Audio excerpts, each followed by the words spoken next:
твой ангел-пазител иска да ти каже нещо. Избери един от 3 варианта и чуй какво иска да каже сега. Първия вариант, втория вариант и третия вариант. Така. Първия вариант.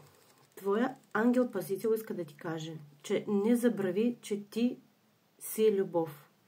Всичко покрай теб и всичко, каквото виждаш и не виждаш, всичко е любовта. Каквото да не става в твоя живот, всичко ще доведе към благото, към твоите всички желания. Не се притеснявай за нищо.